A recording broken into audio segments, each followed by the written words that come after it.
Pascal. You are now rocking with that dude Pascal. We be going wild, Haitian in the building, so original. Got the haters catching feelings. Get your hands up to the ceiling and keep them held high, cause St. Louis isn't ready. Forget about it, goodbye. Hold on, we just saying hi. Five somebody, rise up weekdays. Catch us live, somebody, let's go. Good morning. Good afternoon. Excuse me. And good evening, everybody. Welcome to the Pascal Show. Hope you guys are all doing well out there.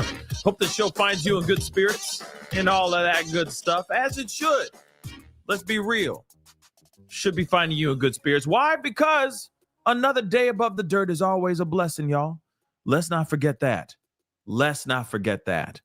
All right, guys, we got a lot to talk about. There's a lot of developing pieces of information that has been popping off as of late. And I got to be honest, I'm feeling some type of way about a few things. Yes.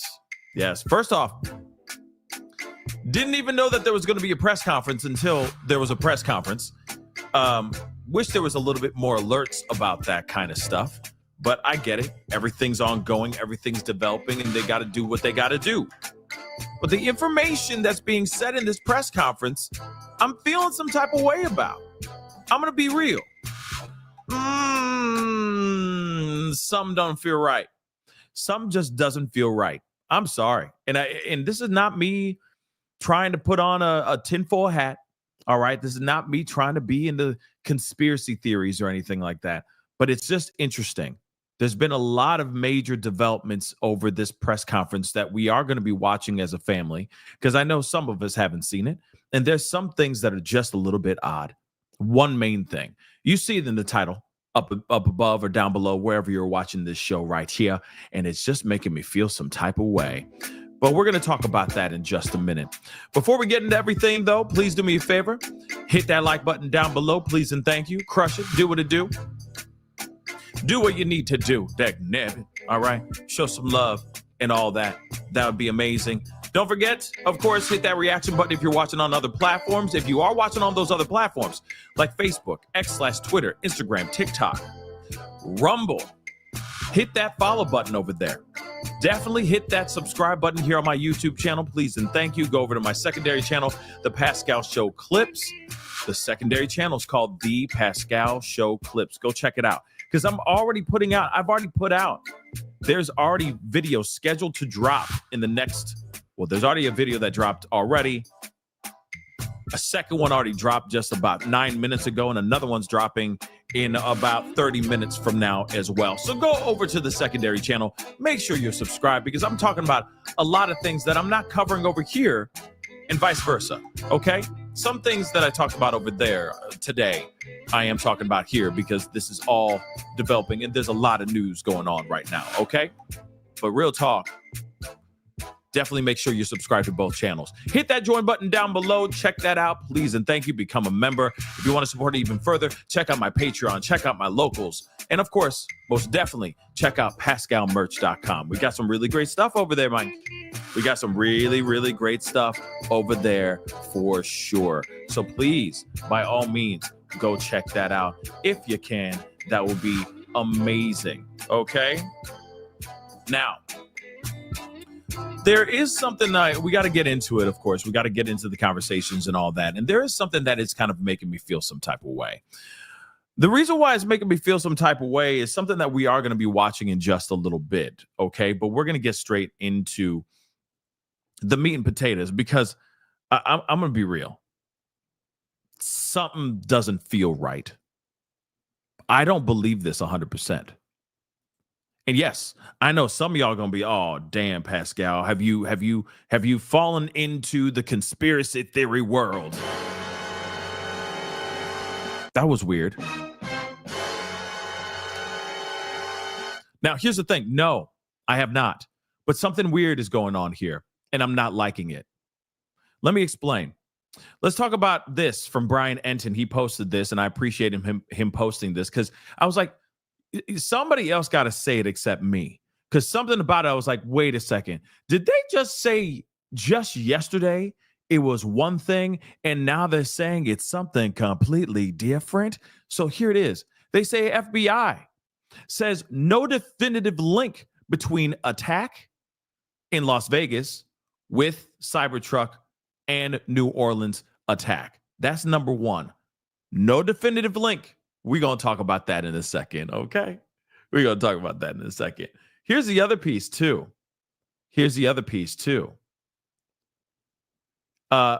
There was also being said right here. This is the one that really burns my cookies. Because let's be real. The first one, I'm like, nah, homie. Nah. I don't believe that. I'm sorry. You're telling me there's no connection whatsoever. Okay, I got something for that. Hey, I got something for that. Hey, we gonna talk. No connection. All right. But here's the other part that really grinds my gears. It's right here. And he caught it too. I feel like as did everyone else, I think, as well. Here it is. FBI says, they now say, they don't believe anyone except Shamsuddin Jabbar is involved in the New Orleans attack. In other words, they believe now that Jabbar, because it's easier to say his last name than his first name, they believe that he acted alone. Say what?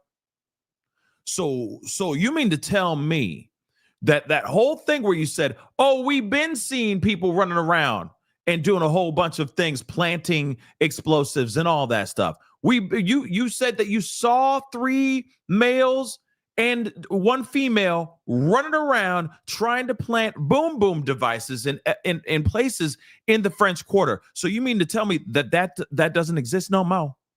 That what you saw was just a fabrication, wasn't a mirage? Did you wake up, bump your head, and suddenly see just a bunch of stuff randomly displayed in front of your eyes on video that never really existed? What? I'm sorry, but I don't believe that, not one bit whatsoever. You mean to tell me at first, these people are on the loose? This was a Terry attack indeed. This was a Terry attack. Mayday, mayday, mayday, wake up. We got 4 individuals out there. He didn't operate alone. There's no way he operated alone. That's what they said in the last 2 whatever press conferences that they had.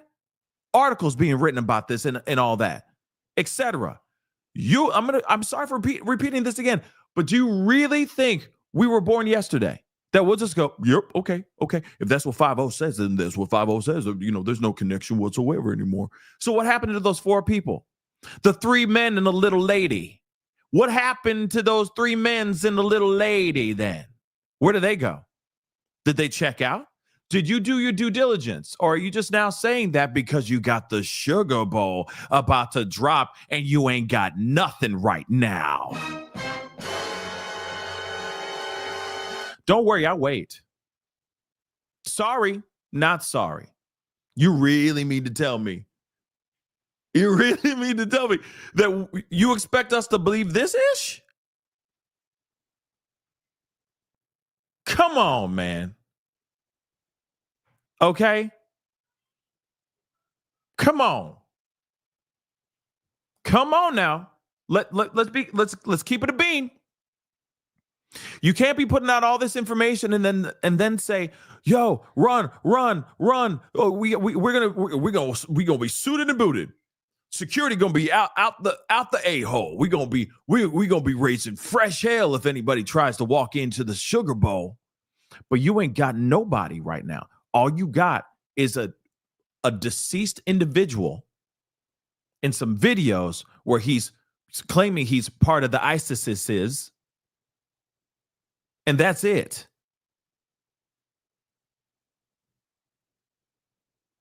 Where is the 3 men and a little lady? Where is that at?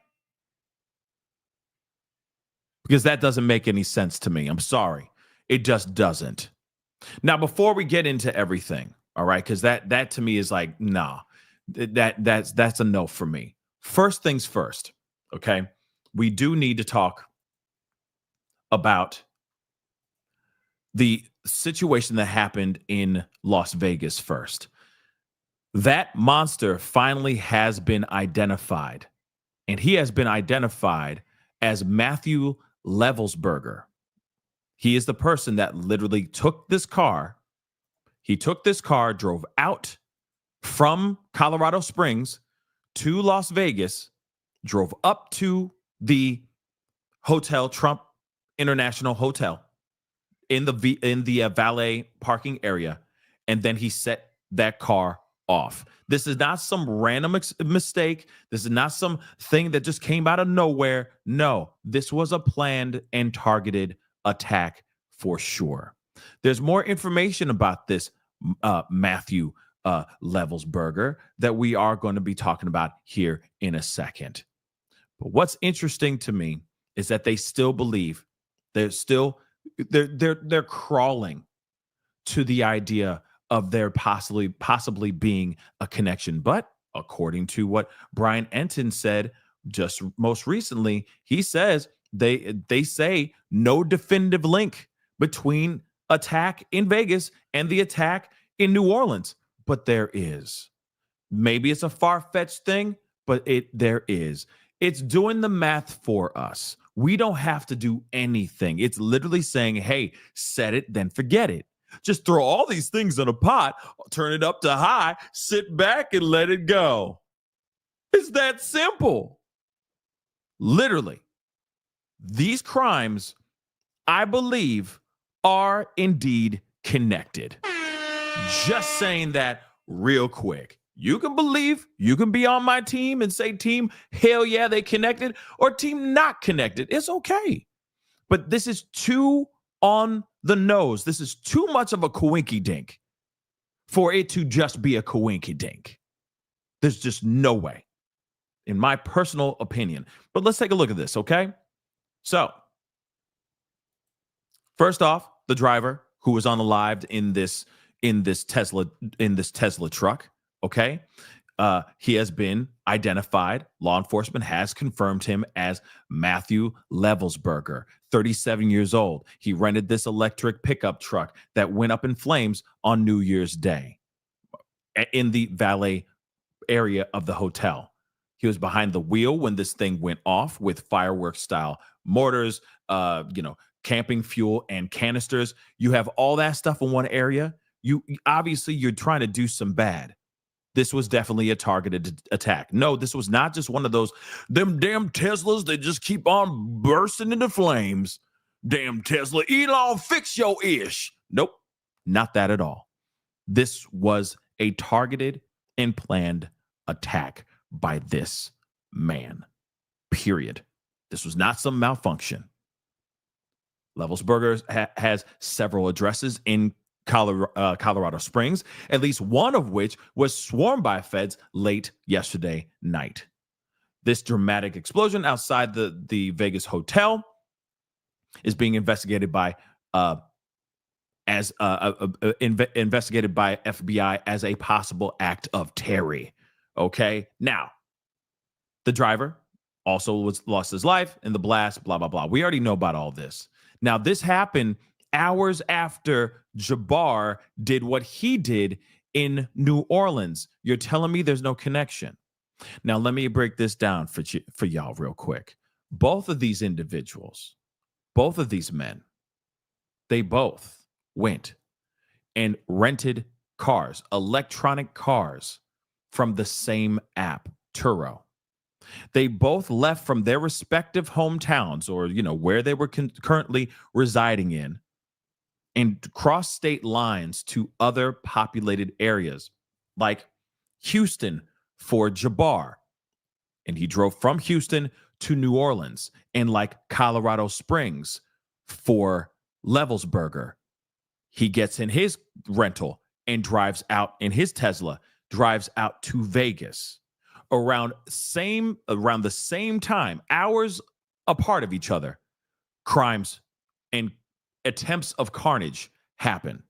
Remember, the Cybertruck explosion only took his life, injured 7, but those seven other people have just suffered very, very minor injuries, which is fantastic news. But at the end of the day, Two guys rented electric trucks, or yeah, they're both trucks. Okay.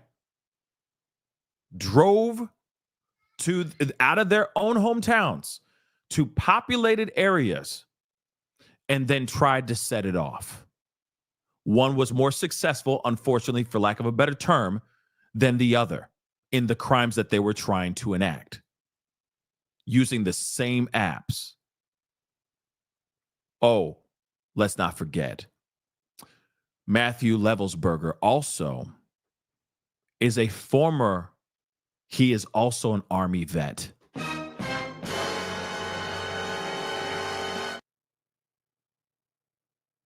Oh, I'm sorry. Just so you know, Jabbar is also a Army vet too.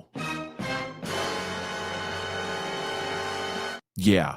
Oh, and then on top of that, there's more. Let's not forget this too.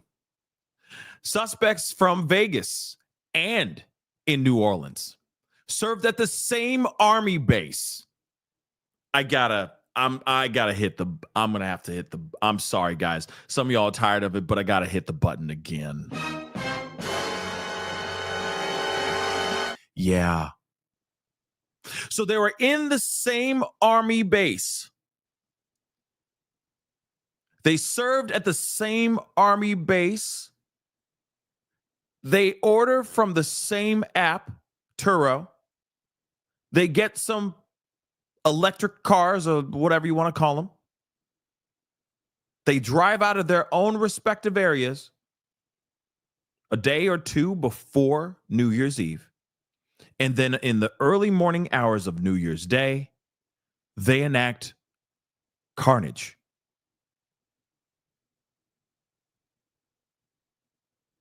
And they're still not connecting the dots? What? Stop it! Stop it! Stop! Connection all over this mother. This is not even 2 plus 2. You don't even have to add. This is 0 plus 0 equals 4. No, it's 0. Okay? 0. Stop with the nonsense. Stop it. They both served in the same Army base. They are both Army veterans. They both rented from the same app. Then they drove to their respective areas away from their own hometowns. What in the hell do I have to? I am not a cop. I am not an investigator. I just tell stories on the internet. How can I put this thing together with no evidence in my hands? How could I sit here and look at this and go, the math is right there? It's a wrap. I don't need to think about a damn thing. Now it's just, if I had more access to more things, I could deep dive even further. But I ain't the government. I ain't FBI. And they're still sitting there going, well, we're not really entirely sure that there is a connection. So just sit back. There's no connection so far. And we actually believe that Jabbar operating all by himself. Stop! You just told everybody that 3 men and a little lady were running around dropping off boom boom devices in the French Quarter. Did that not actually happen then? Is that not real? Was it somebody just randomly dropping off a bag of, like a bag of trash in a trash can? And you just automatically said, oh, Bob's your uncle. There she is. And the 3 men, they're dropping off stuff in that area too. Looking suspicious. Is that what it is? Is that what it is?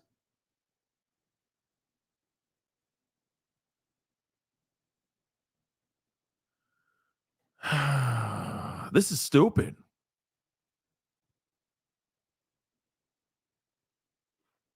This is stupid. Okay.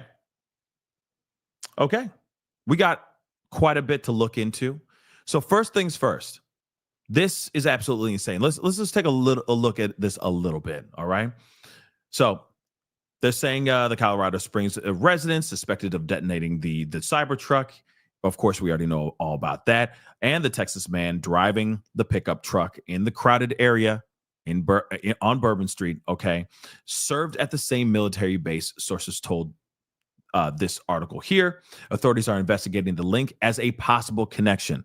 No, it's definitely a connection between two New Year's Day attacks. It is absolutely. Now, for me, instantly I'll go, wait a second. You got two former military veterans. You got two former military veterans doing something at around the same damn time. And you mean to tell me there's no they didn't even need to be on the same army base. You understand? They don't even need to be on the same army base. They don't. They really, really don't. And there's a connection. Sorry. You're telling me that two vets, go off and do these things around within hours of each other, and there's no connection. There's just a possible connection. Come on, y'all. Come on.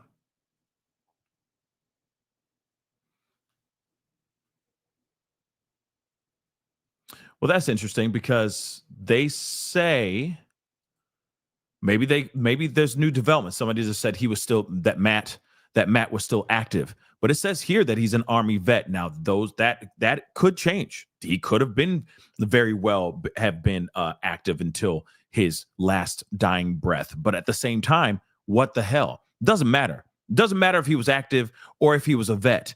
The fact that he's also military.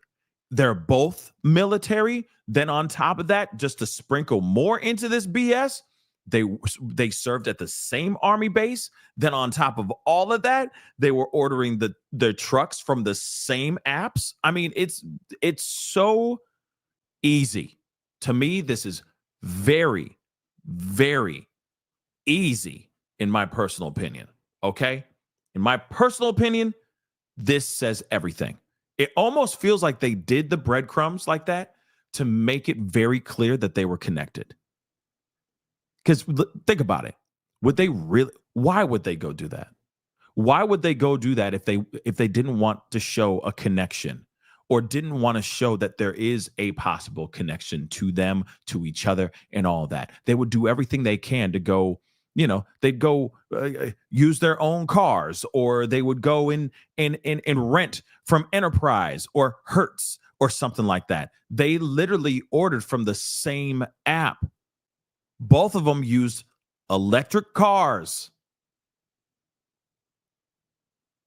Both of them had some version of some sort of device that goes boom in their rides. They clearly wanted to show that there was a link.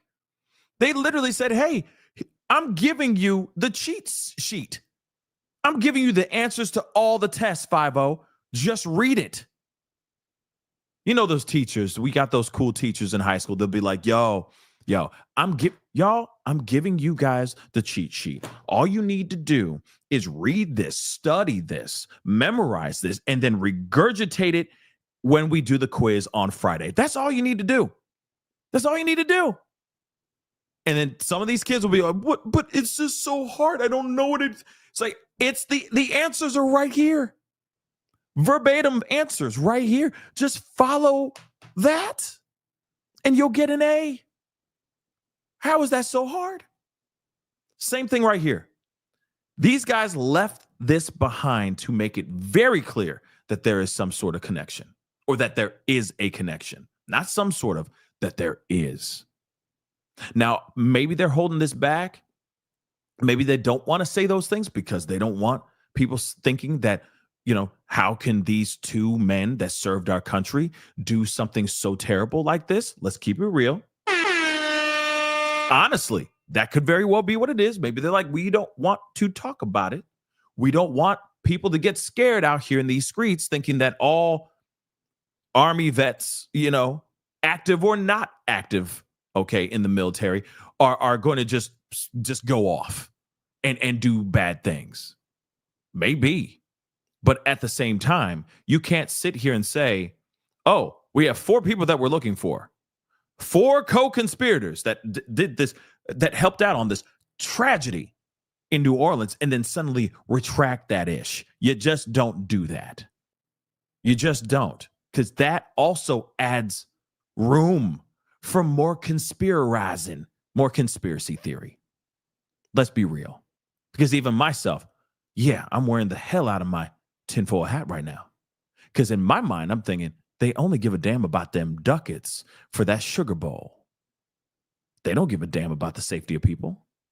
So now they're sitting there going, no, he acted alone, guys. He acted alone. Don't worry. He acted alone. But that's not what they said yesterday, leading up all the way up to this press conference. And of course, they use the excuse of, you got to understand that this is an ongoing investigation and things can change over time. So how can you mess up that? How could you screw that up? How could you see 4 people, 3 men and a little lady walking around dropping off boom devices, and suddenly that doesn't exist anymore? Please explain that to me. That's odd. And see, this is the reason why people will sit there and it turns into the conspiracies will go run rampant and go wild. And suddenly it'll be like ancient aliens, man, ancient aliens, because of the lack of transparency that they're putting out here now. It's ridiculous, y'all. And, Azred, let me say this. If people got mad that the Sugar Bowl got moved, then they need to find something better to do with their lives. Go read a book. Go read a book. Good God. You know what I mean? Good God. See, look at what go check out the scene that was down there. And if people are sitting there going, I can't believe, man, can't watch my foosball. Oh my God. Go read a book. Read a book. Oh my God. What is wrong with you? Really? Especially when they say 4 people are still running around here, possibly causing chaos. Come on, man. Come on. And of course, as read, that was not towards you. That's towards the people who are mad about Sugar Bowl being moved over one freaking day. And that's still, in my personal opinion, not even enough. They need a few more days at least. But now they've changed the narrative. And we're going to take a look at this press conference. All right? Because again, they get all defensive. It's all this BS. And I'm like, oh my Lord. Why is it suddenly, why the change? Why the change? This is crazy. But let's take a look and watch it for ourselves. Okay? Let's rock and roll. By the way, see a bunch of y'all in here. Appreciate all y'all for being here. Real quick before we get into this, keep forgetting to do this right before we do go into videos and stuff. Hit that like button down below, please and thank you. All right? Please and thank you. Hit that follow button. Hit that subscribe button. Subscribe. I appreciate all y'all. We cover a lot of things on this channel, from true crime to pop culture. Sometimes a little bit of political. Just depends on what's going on in the political realm.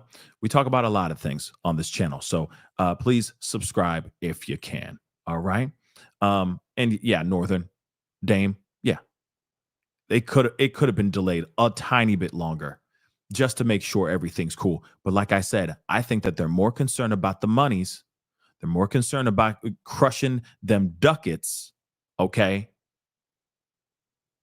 than actually the safety of those patrons that are going to be in that dome. That's just what I think. but I could be wrong. Let's go on. Y'all all ready? We good? All right, well, good morning. I first want to start off by reminding the citizens of Louisiana that as you travel around the state, you will see the flags of all state buildings at half-mast in honor of those lives that were lost in this horrific act of violence. I also think that it's important to remember that what happened yesterday was akin to those who are old enough to remember jigsaw puzzles, and that you would take 1,000-piece jigsaw puzzle and you empty the box, and you've got to start sifting through those pieces, and you want to start, if you're real good, you start at the corners, right? Try to put your corners together. And from yesterday to today, over 1,000 law enforcement agents and officers, men and women, have been poring over countless amounts of data, of videos, of surveillances, interviews, tracking down every possible lead that came to us. Notice what he's doing right now. Notice what this gentleman is doing right now. He's laying the groundwork for the new update that's obviously making me react in the way that I'm reacting and making everybody else react in the way that they're reacting right now as well, and rightfully so. Just so you know, he's setting up the groundwork before we get to the big guy who drops the bomb saying, "Oh, he worked alone." So let's continue. He's just laying the groundwork. He's trying to soften the blow because the blow, yeah. Whether it was the New Orleans Police Department, the Louisiana State Police, the FBI, or our other federal agencies. Also, yesterday, I issued an emergency declaration. That declaration was meant to streamline resources and communications between state, local, and federal partners. And we're seeing the results of it. I also would like to remind everyone that what's going on in this city and this state is twofold.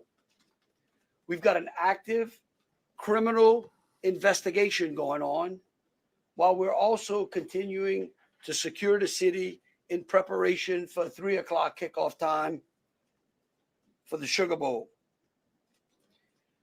With that, this is a full-on rush job. Sorry for jumping in, but this is a rushed job, in my personal opinion.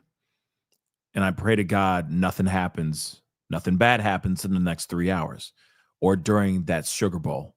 But that's all they give a damn about, is getting that moving. And I think the priorities are completely out of whack, but that's just me. I would also remind those who are in the city that as far as state resources are concerned, we have the Louisiana State Police, the Louisiana National Guard, which was part of that emergency declaration, which allowed us to put an entire MP company on the ground. Those become force multipliers, is what we call that in law enforcement and the military. That helps to add to the resources that we have. Wildlife and Fisheries, the Department of Corrections, DSF, DHS, our Veterans Affairs, our Probation and Parole, all state agencies. Any state agency who has a post-certified officers are here in this city to help secure the city. And so with that, I would like to turn it over to Christopher Rea, who is the Deputy Assistant Director of the FBI's Counter Terrorism. Here we Division. go. Chris. Thank you, Governor Landry.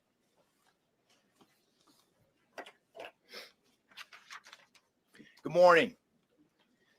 I am FBI Deputy Assistant Director Christopher Rea. I'm from our Counterterrorism Division at headquarters. I'm also joined by Assistant Special Agent in Charge Alethea Duncan from our New Orleans office, who you heard from yesterday. I'm here to discuss not only the latest investigative information we have here in New Orleans, but I'll also let you know about other investigative activities outside of the state.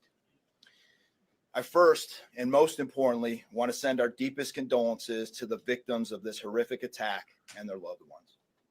14 innocent victims were killed in this senseless attack, and at least 35 are injured. 14. We cannot ease the grief 14 in this now. community and across the nation are feeling at this time. But rest assured, we stand with you and in support of you. All the resources, and I'm going to go into that a little bit later. All the resources of the FBI are being focused on tracking down every piece of evidence, every lead, every interview, every potential lead we've got. While I won't be able to answer all your questions today, my goal is to be as forthcoming as possible with you on what we've uncovered so far.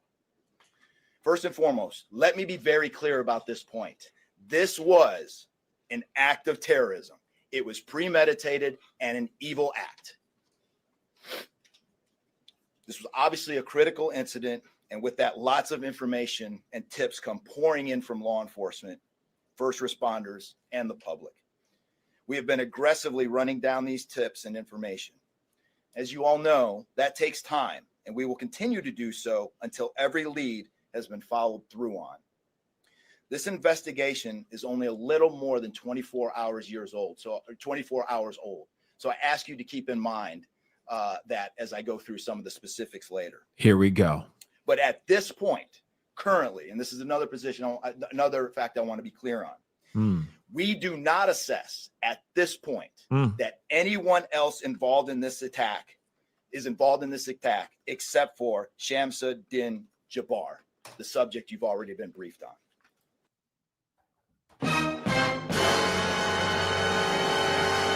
So he operated alone. Now that's what they're saying. He operated alone. Yeah. At this time, let me just say that. So yesterday, at that time, they believed that 4 other people were involved. Those 4 other people, I guess, don't exist anymore. And then now they're saying at this time, he operated alone. And I keep wondering, are they going to say, no, there's still 4 people out on the lam at large after the Sugar Bowl is over? Just something to ask and something to think about. Sorry, we are all inquisitive mother lovers all up in this show. We ask the questions because when it doesn't make sense, we need to talk about it. So I keep wondering, are they going to suddenly say, yeah, we're looking for the 4 other people after the Sugar Bowl? Or are they just going to randomly arrest 4 people and say, not randomly, but arrest them and say, we found them, but never let us know that these 4 people were still at large? You see what I'm saying? It's very weird that this is happening. Yeah, I don't know why, but today it's tinfoil hat day. Sorry, guys. This is odd to me. So let's continue. A bit about what the FBI is doing. So we are surging people and assets to the area from across the region and across the nation. Special agents in multiple field offices across the country have been deployed and are assisting with potential aspects of this investigation and following up on every lead. Additional teams of special agents, professional staff, and victim specialists continue to arrive to provide more investigative power and assistance to the victims and their families. We've also forward deployed a number of our critical incident response group assets, including members of our hostage rescue team, special agent bomb technicians, and crisis management coordinators. In addition, we have deployed more evidence response technicians to continue to process the various scenes that we have. So far, we have received just over 400 tips from the public, and that information is being followed up on both here in New Orleans and across the country. Some of the tips are here in New Orleans, and there are other tips in other states across the country that we are following up on.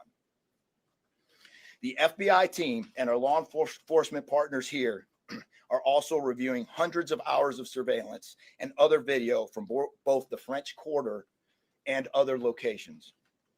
As for a timeline, at this point, investigators believe Jabbar picked up the rented F-150 in Houston, Texas on December 30th. He then drove from Houston to New Orleans on the evening of the 31st, and he posted several videos to an online platform proclaiming his support for ISIS. There were 5 videos posted on Jabbar's Facebook account. Hold on real quick. That's interesting because what we read yesterday, now we're hearing that that indeed is true. Interesting, right? What we heard and read online, those reports are now indeed true. Which are time-stamped beginning at 1:29 a.m. and the last at 3:02 a.m.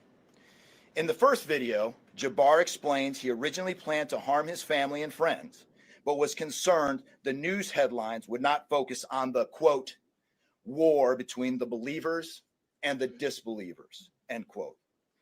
Additionally, he stated he had joined ISIS before this summer. He also provided a will and testament.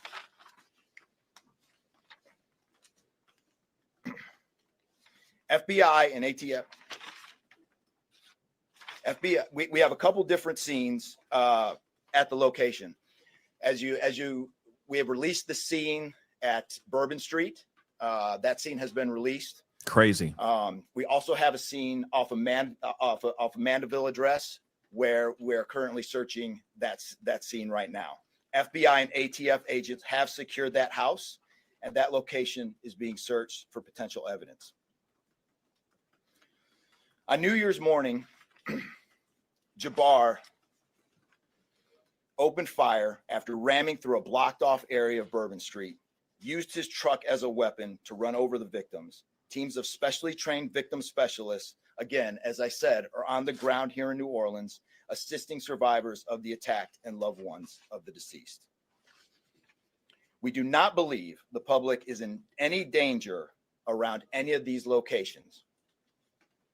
3 phones linked to Jabbar have been recovered, and digital media exploitation is a priority to see what is on the devices and determine if there are any other potential leads. Additionally, we have recovered 2 laptops and are currently reviewing them for any potential leads. Those laptops were recovered at the Mandeville address. Evidence technicians will also be going over the F-150 truck Jabbar was driving. As you know, we recovered an ISIS flag from the back of the vehicle. Jabbar declared his support for the terrorist group on social media, as I stated before, as he made his way to New Orleans. FBI bomb technicians also recovered 2 IEDs in coolers, one from the cross section of Bourbon and Orleans Street, and the second at an intersection approximately 2 blocks away. There were multiple reports of... Hold on. I got to roll that back here in a second. But you mean to tell me that unless he went down there by himself and dropped those things off, who did that? Who dropped off these 2 IEDs in the coolers found in various locations? Remember, they said that they saw 3 men and a woman dropping off devices. Now we're hearing that they found these IEDs. They're basically improvised. What an IED is, Stephanie, is an improvised explosive device. Just so you know, I can't say it very much, so I got to use the acronym. But an IED is basically a boom boom device. Okay, a homemade boom boom device. Okay, so kind of like the Tesla when it went boom boom. That was basically a gigantic homemade boom boom device, an IED, okay? Because there was like fireworks, gasoline, canisters of different types of things, just so you know, all right? So what the reports were being said was that they saw 3 men and a woman walking around and dropping things off, dropping these IEDs off. Now they're saying that that he operated alone. So then why did these IEDs, how were these IEDs found in their locations by themselves? See what I'm saying? When you suddenly say there is no connection here that or to other people working with him and he operated alone, make it make sense. You mean to tell me that he suddenly in these videos turned into 3 men and a woman dropping off these coolers with boom booms in them down the street before or minutes before or hours before this attack happened? Like I said, make that make sense. It doesn't make sense, guys, because that's exactly what the narrative that they put out there for all of us to consume in our own heads. So now you're saying it's different.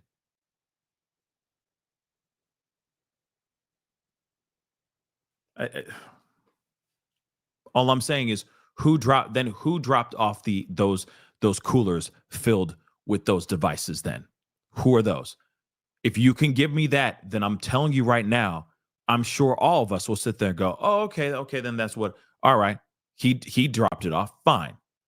But that's not what they said in the beginning. They said 3 men and a woman, 4 individuals dropped off these things in the French Quarter area. So again, I'm going, make it make sense, guys. Like that, come on. Other devices, those reports turned out to be misinformation or not actual functioning devices. Those so fake. So see what I'm saying? Hold on, I'm rolling that back because I'm saying make it make sense, y'all. You mean to no. Hold on. Those laptops were recovered. Let's get back to the beginning. Mandeville address. Evidence. And even so, he's like getting ready for it. Because he might not even believe the BS that's coming out his mouth too. Come on now. Technicians will also be going over the F-150 truck Jabbar was driving. As you know, we recovered an ISIS flag from the back of the vehicle. Right. Jabbar declared his support for the terrorist group on social media, as I stated before, as he made his way to New Orleans.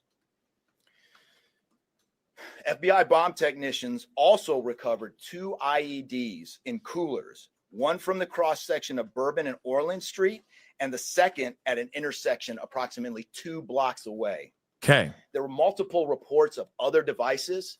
Those reports turned out to be misinformation or not actual functioning devices. Those not actual functioning devices.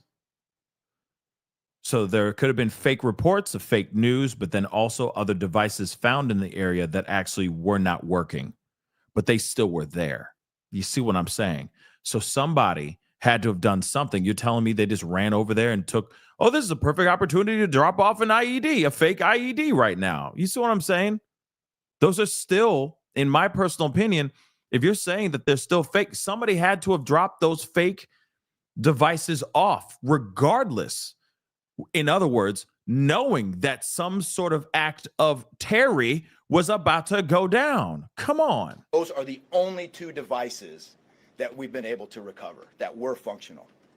Again, those 2 devices were functional and they were found not inside the car, but found in the streets of the French Quarter, a block down and another one across the street or something like that. They were not in the ride. So again, make that make sense, guys. Make it make sense. Either he went out of his way to go and drop those things off, then got in his car and then enacted what he did, or those 3 men and that woman did that too. Drop those things off. This is, like I said, something like I agree with Katharina. Something ain't adding up. Something ain't adding up with what he's telling us now. Okay. Both devices were rendered safe on scene. We did obtain surveillance footage showing Jabbar placing the devices where they were found. Fine. Now he dropped them off somewhere else. So then who are the 3 people and the woman then? How's that even a thing now? How was it even a thing then and now it's not? Remember, there were other devices found. That's what he said. There were reports of devices. Some of those reports ended up to be fake news. Then there was others that were not functional, that were fake. Somebody had to have dropped those off. Was it also Jabbar? Two other, as I said before, two other items of interest were determined not to be IEDs. A little bit about Jabbar. Jabbar himself was born in the United States and is a U.S. military veteran. We are looking in everything in his life. While we have interviewed many people who know Jabbar, we still need to talk to others. Hold on, really quick. So when they say the IEDs, the other ones that were there were not considered IEDs anymore, then what were they? Were they just coolers sitting on the side of the road? Were they just empty bottles of Jack Daniels or something like that sitting on the side of the road? I'm just curious about that. That's very odd. Like I said, it's something weird about that. That's a little weird. So I'm going to continue. Whether you know Jabbar personally, worked with him, served in the military, or saw him in New Orleans or Texas, we need to talk to you. You may not think you have relevant information, but what you know could tie in to one of our investigative leads. Specifically, we want to talk to anyone who was in the French Quarter on New Year's Eve or early on New Year's Day. Okay. That includes people spotted near one of the two IEDs on Bourbon Street. The IED was inside a cooler, and many people stopped and looked at the cooler and then continued on their way. Let's be clear again. We do not believe at this point these people are involved in this incident in any way. We want to speak to them as witnesses and want to know what they saw and when. I went down to the crime scene last night. It is very hard to put into words what it looked like and how difficult it was to see. Anyone with information can call us at 1-800-CALL-FBI or send digital tips to fbi.gov/Bourbon Street attack. Early this morning, evidence response teams finished their work at the crime scene. Bourbon Street has been turned over to the city of New Orleans. As you know, there's also an FBI investigation in Las Vegas. We are following up on all potential leads and not ruling everything out. However, at this point, there is no definitive link between the attack here in New Orleans and the one in Las Vegas. And again, I'll preface everything with what I started with in the beginning, which was this is very early in an investigation like this. Again, our thoughts and prayers are with the victims of this tragedy and everyone impacted across the country. They remain at the heart of our investigation.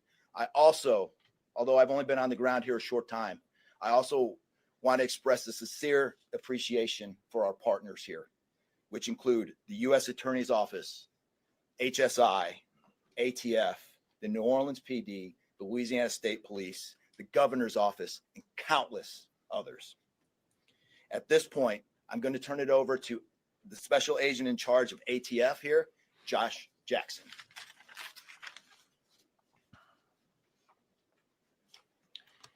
Hey, good afternoon. As stated, my name is Joshua Jackson. I am the special agent in charge for the ATF New Orleans Field Division.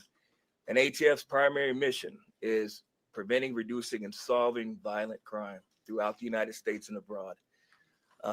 Solving part is the focus of this investigation. ATF resources that have been brought to bear to the city and to focus with our federal, state, and local partners have been our national response team. We spoke about the scene that's still being processed now. The national response team of ATF is a team of certified fire investigators, certified explosive specialists, fire engineers, electrical engineers. These folks will give us additional investigative leads to help the investigative team identify what happened at the location in Mandeville and identify how that fire started and move the investigation forward from there. Additional resources that ATF has brought to bear into the city. There's our ATF special response team. This is a tactical team capable of handling any sort of enforcement operation. This team is deployed, on set, and ready for the Sugar Bowl today. This team is also made available to the Louisiana State Police and also New Orleans Police Department to assist with any efforts that they may have during this period. Additional resources, as the governor alluded to, he executed executive powers and had an emergency declared to where ATF was able to tap in to emergency support function 13 resources. This allowed us to bring additional explosive detection canines so that we can safely sweep the city and safely sweep the Super Bowl in preparation for the game today. These resources will still be in the city as we lead up to the Super Bowl and through Mardi Gras. These type of ATF resources will be here. The last resources the ATF has brought to bear, and probably the most important one, is our victim witness coordinators. These folks come in and they provide resources to the victims and the family members that have suffered greatly during this tragedy. The entire city hurts, but the victims and the family members are in need of resources and care long after this investigation wraps up. This time next year to be hard for the families and friends who suffered during this event. So our victim witness coordinators are working with the FBI, the city of New Orleans coordinators to provide resources to these folks out here. And as we move forward, ATF will be committed. We will work with the investigative team moving this investigation forward, but also we'll be here to make sure the city is safe and prepared as we move into the Super Bowl. And with that, I'm going to turn it over to our mayor of this great city, New Orleans. Madam Mayor. Thank you so much. Well, good morning once again. And I just want to just echo my thank yous to the unified command of our law enforcement partners and at every single level, federal, state, and governor. Governor, thank you for your partnership. Yeah, thank you. I also want to thank the residents and the visitors of the city of New Orleans for your patience, for your support, and most of all, your prayers. Our hearts and prayers continue to go out to the victims' families. And the city of New Orleans, we're resilient. And as I stated on yesterday, my focus in terms of a priority has been on our victims. As you heard, that yes, the FBI was able to clear Bourbon Street. And what that meant also for me in this city was that we were able to remove our victims, identify them, and notify their families. Real reverence. They mattered, the families matter, and matter to the city of New Orleans. In addition to that, I want to just thank again our federal partners in Washington, listening to my plea personally for the additional resources to allow for the scene to be cleared, and again, attending to our victims. I walked by each one and I did the sign of cross in my own way because reverence, again, is important. So while we have been able to have Bourbon Street return back to the city of New Orleans, and the due diligence has been done, that then allowed me to give the go-ahead to begin the cleaning of Bourbon Street. That started happening in the morning about 2 a.m. It was completed before 8 a.m. this morning.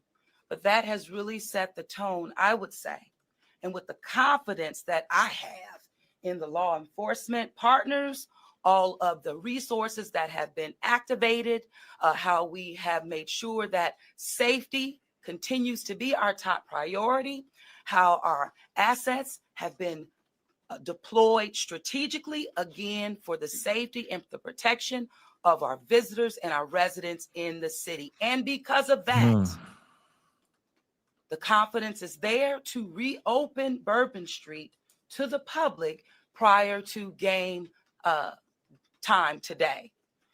The first order will be to allow for vendors to come in and service the businesses. That's important in order for us to stand up activation, as you know, Governor.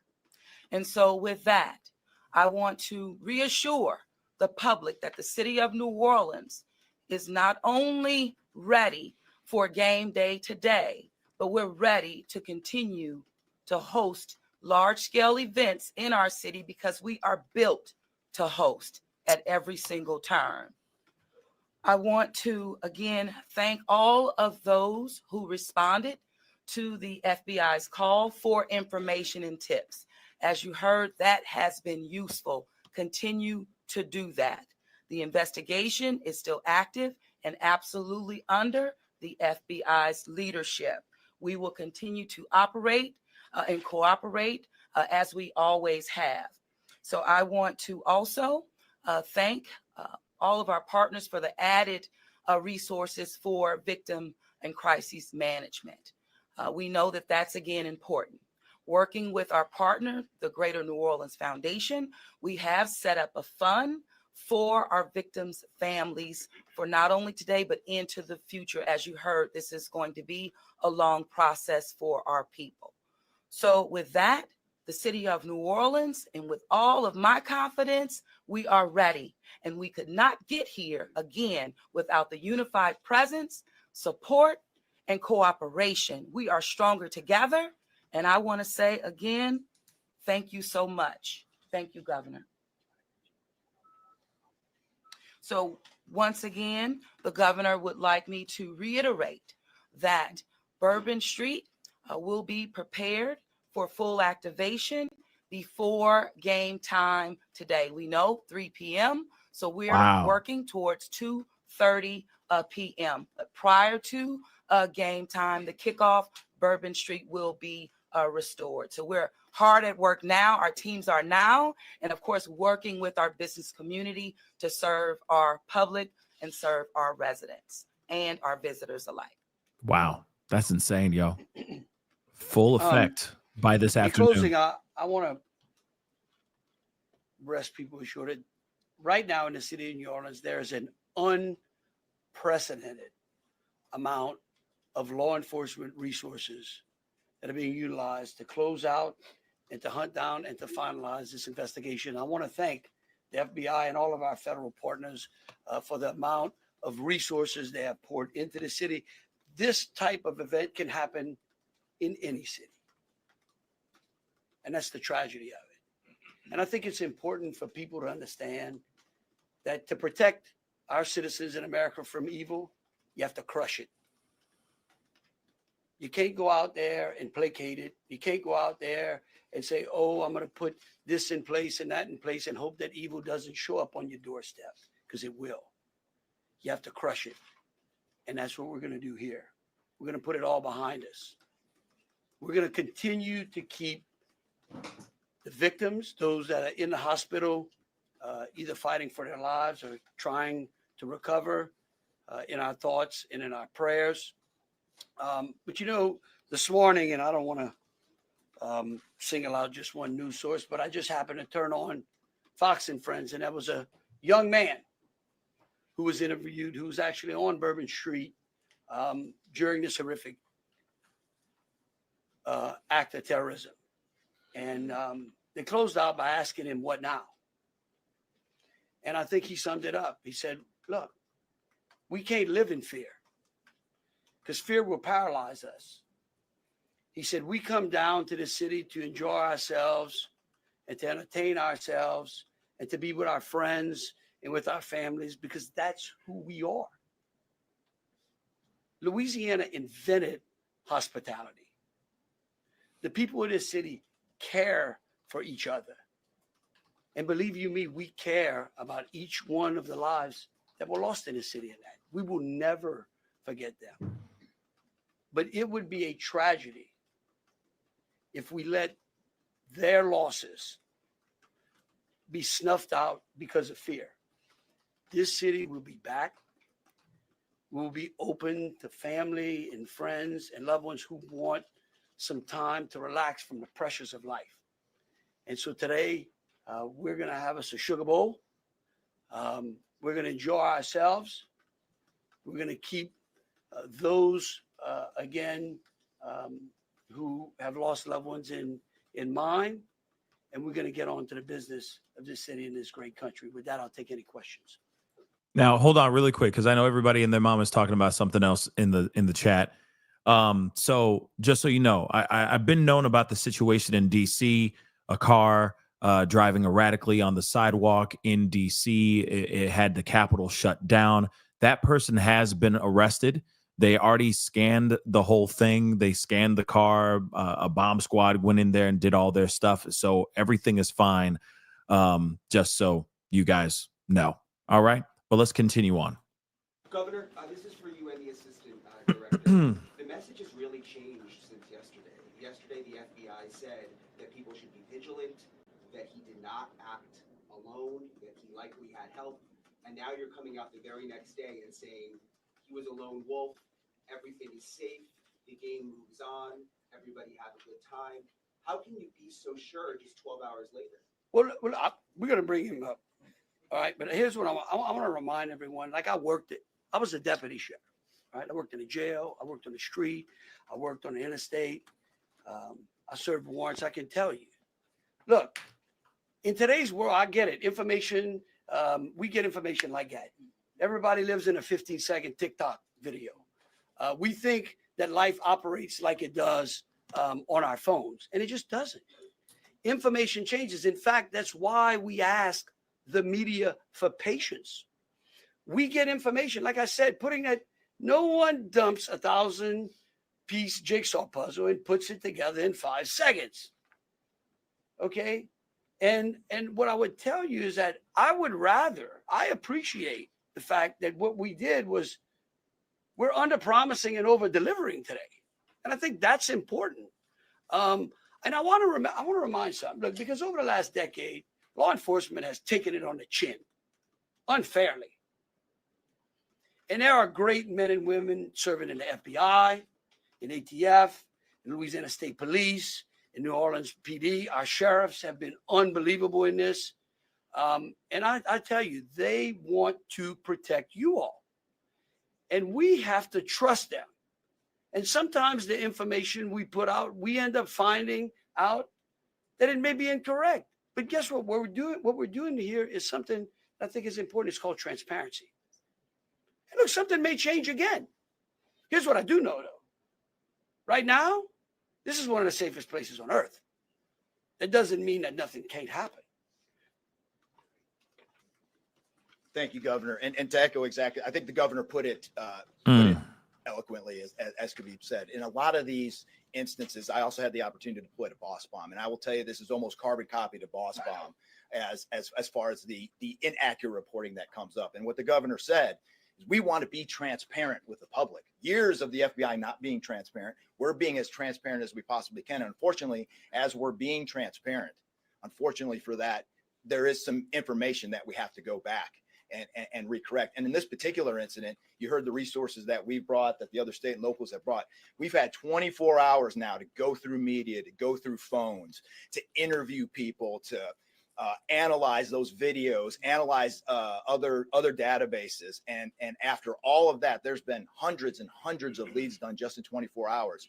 We're confident at this point that there is no accomplices. And I'll give you an idea of how that information sometimes, a lot of the early reports came out that there were extra people that were setting the coolers down, right? It turns out those were just patrons on the street that were looking inside the coolers, right? We didn't know that at first. So we had to kind of track all that down and put that to rest. So that's just an example, one of the pieces of information. But then why put that out there then? If that's the case, why put that out there in the very beginning? Because if you put that kind of stuff out there in the beginning and then you retract it, you change that stuff. That was said in press conferences and all that stuff. So when you do something like that messes things up. That causes a lot of people to side-eye the situation. Real talk. But I still do not believe that this man operated alone. I still don't believe that. And if that means that he worked in conjunction with the guy in Vegas, meaning that he didn't operate alone, then he didn't operate alone. Real talk. So again, I don't know. This is kind of ridiculous. I mean, it's fine. 5-0 can make mistakes. The mistakes can be made, and they're not wrong. The information can fly left and right. And 1 minute you're over here, the next minute the investigation takes you to a whole other place, and all that stuff. Those things do happen, but at the same time, why hold on to that, and why put that information out there for the world to hear, and then suddenly now retract? Wouldn't you make sure that that is absolutely factual and not just a misunderstanding then? Like I said, this guy did not operate alone. That's just what I feel. All right. That's just what I feel. There's no way he did put this whole thing together by himself. I just don't see it. But there were other pieces of information that after we got our feet under us a little bit and on the ground here, we were able to put together a much more accurate picture of the subject and his attention. Deputy Director, a couple things. The death toll, we just wanted to double check. Yes. 14, not 15. Yeah. 14, and then the shooter himself would be 15 total, to include the shooter. And to clarify a couple things, the IEDs, were the IEDs pipe bombs, and have you discovered a remote detonator anywhere? And when you said that you have surveillance footage of the suspect planting those IEDs, what time roughly were they planted? Yeah, those roughly a couple hours. I don't have the exact times in front of me. A couple hours prior to the attack. Before midnight, to after attack. Probably after midnight. I want to say 1 or 2 in the morning. So but he left the area and came back. Correct. That's our assumption now. I mean, we still have a lot to work through. We're getting more surveillance video and everything else, but that's the assumption. And were there sweeps being done? Were there sweeps being done on Bourbon Street? Would there have been canines out on New Year's Eve? Would there have been bomb sweeps done as part of the regular precautions? Good question, Let though. me just say this, and either Joe or Rob will correct me. Look, a bomb dog doesn't operate like a drug dog, right? On Bourbon Street, there's a lot of senses, right? A lot of smells. I don't think you can run a bomb dog down Bourbon Street with thousands of people there and be able to sniff out a bomb. What we've been doing, what they have been doing, is certainly a complete sweep of the quarter because of the limited amount of traffic that's been out there. Let me just say this. I think this may help. It would be my hope that as some additional time goes through, maybe closer to maybe the beginning of next week, we will, if we've got it to what extent buttoned up as we could, I would work with the FBI and the city, and maybe we can come up with a timeline to be able to get you those information, kind of walk everyone through from day one through. I think it's extremely premature, and you're really putting us on some speculative grounds to ask some of those questions, because again, it's only been 24 hours.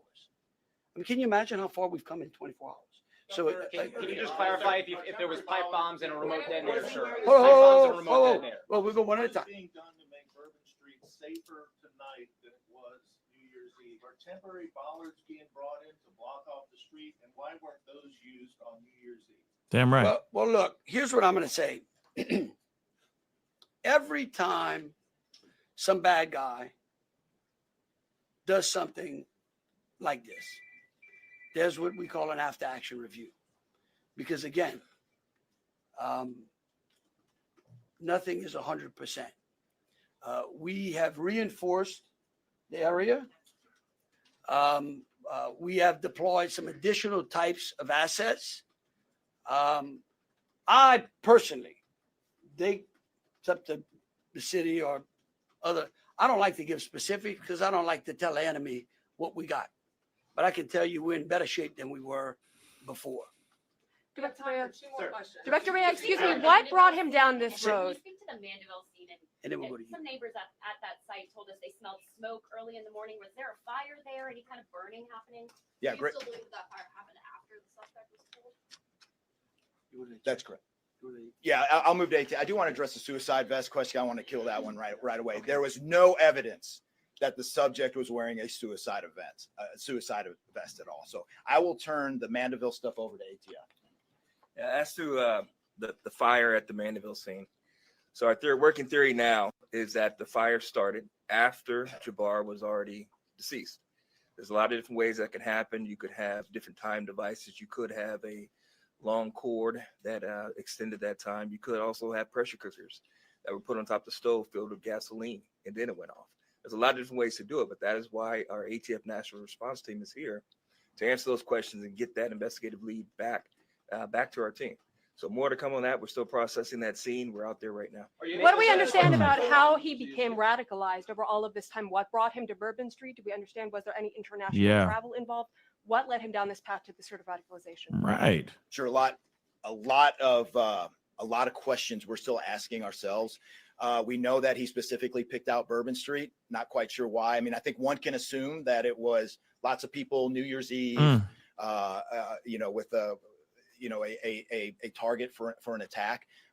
I got a theory. You want to hear it? Here's my theory. Remember, he said believers and disbelievers. There's there's a war between believers and disbelievers. Now think about this. First off, this is one of the other reasons why I believe that there's a connection between Vegas, the Vegas boom, and the New Orleans. Now, New Orleans, all right, you go down there, Mardi Gras, all those things. Let's not forget. What is that all about? Debauchery. What is that all about? Consumption of alcohol. It's all the hedonistic type of stuff. New Orleans. But guess what? What's another place that's a lot like that? Las Vegas. Las Vegas is filled with sin. It's the city of sin. It is the what stays in Vegas, what happens in Vegas stays in Vegas. Right? These two attacks happen in places that are kind of built around debauchery, around hedonistic things, hedonism and all that stuff. Think about that for a second. Just think about that for a second.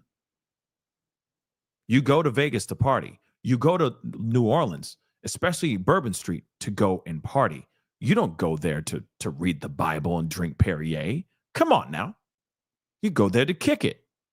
So as soon as you say, I went to Vegas, everyone's like, oh, man, you had fun now, didn't you, dude?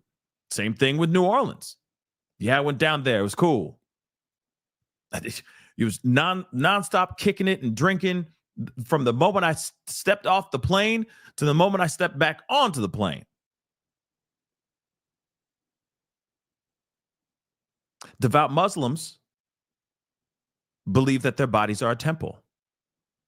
So in other words, there's no consumption of alcohol, of any kind of substances of that kind, and then some. This type of world, they look to, like say a radicalized group could look at that and say, look at these disgusting, hedonistic people walking in America, blah, blah, blah. You see what I'm saying? So all I'm saying, boobies and beads, exactly, Caprice, exactly. Boobies and beads, same thing with Vegas too, gambling, etc. Everything there is as someone just said, Jasmine, yes, demonic acts. Gambling is bad too, and all that stuff, right? And there's a consumption of all kinds of stuff over there. Even so, let's not forget, S work is legal in that area as well. Let's not forget that too.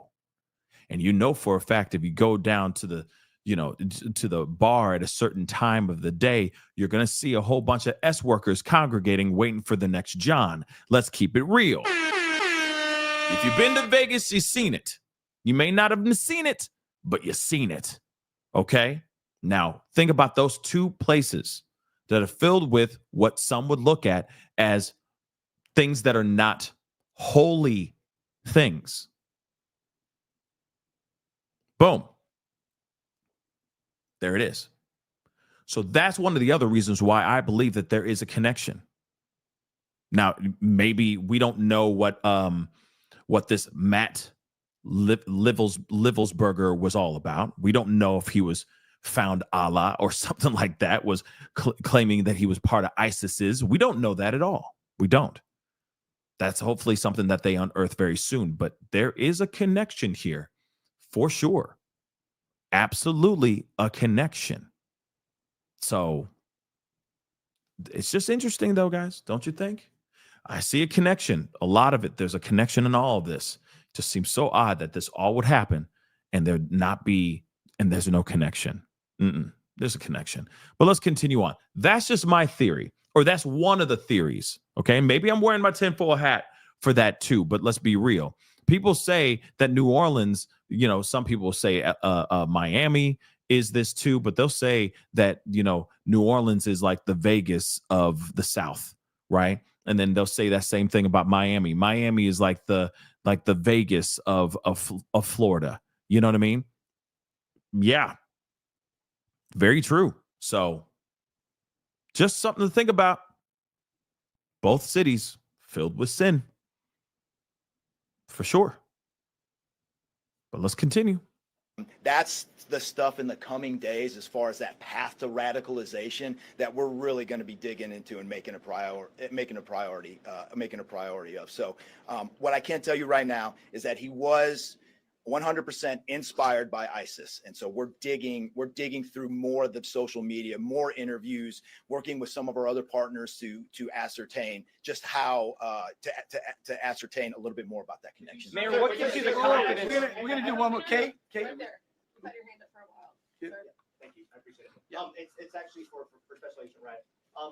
Sir, I prefer those. I'm with you. In order to reassure people, would you be able to explain the analysis and evidence that has led to this most recent understanding that he was a lone actor and that there is at this point, at least from your understanding, no further danger to the public? Sure. I think a lot of that, multiple interviews, the hundreds of interviews that we've conducted so far, the social media review that we've done of his accounts, by my count now, the 5 devices we have, the 3 cell phones and the 2 laptops, been able to initially triage or go through that. And there is just nothing to indicate through call records, through anything on those devices, through interviews, through anything in our systems, that he was aided in this attack by anybody. And again, I have to caveat, like the governor said, it's 24 hours into it. And that could change, but right now we've got a much better picture and much more confidence on what we were dealing with than we were just 24 hours. Now, what's interesting about that is that he's saying it could change, but right now, Sugar Bowl. He's not connected to anything. Sugar Bowl. He acted alone. Sugar Bowl, though, gonna happen in a couple hours, so don't worry about nothing, everybody. Everything gonna be all right. I'll tell you what, we're gonna be all right because it's Sugar Bowl time. Starts at 3 p.m. We're going to do this is Sugar Bowl time. That's all they give a damn about. Sugar Bowl. Yes, it's all subject to change. Yes, let's be real. Let's give them a little bit of room to breathe for sure. There is room for error and room for new developments for sure.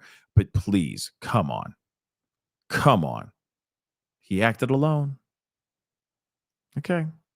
Sugar Bowl time, though. Sugar Bowl. What gives you the confidence? All right, look, thank y'all so very much. Again, Mayor, what gives you the confidence again, to say we are to people going that to they try should to come get to your y'all city as for big much events? information as possible. So any additional information will be put out through. Okay, and we got the rest. Okay, we got the rest. All right, now you saw that. Okay, I don't know what say you guys on that. For me, I'm side-eyeing this like a mother lover. Let me keep it a bean, because I feel some type of way about it for sure. It definitely feels weird for them to sit there and say, "Oh yeah, never mind. There was no connection. But it's Sugar Bowl time. Nothing to worry about though. But it's Sugar Bowl time. Sorry, but not sorry. All right. Now something is very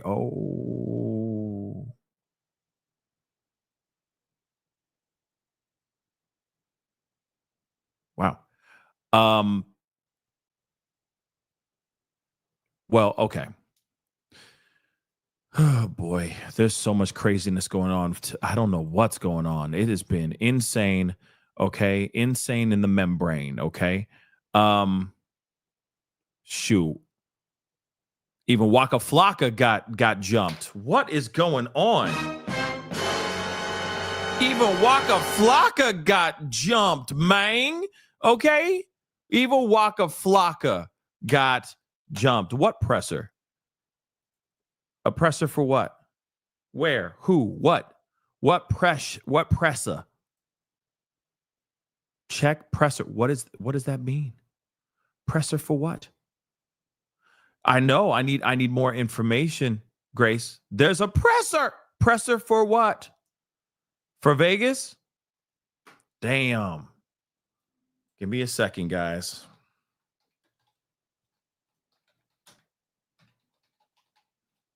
It never ends. It's crazy. Crazy, crazy, crazy. Hold on.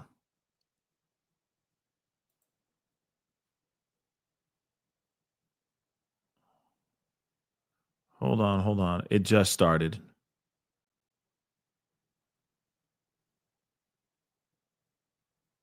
Here we go. This is a presser for the Vegas situation. Okay.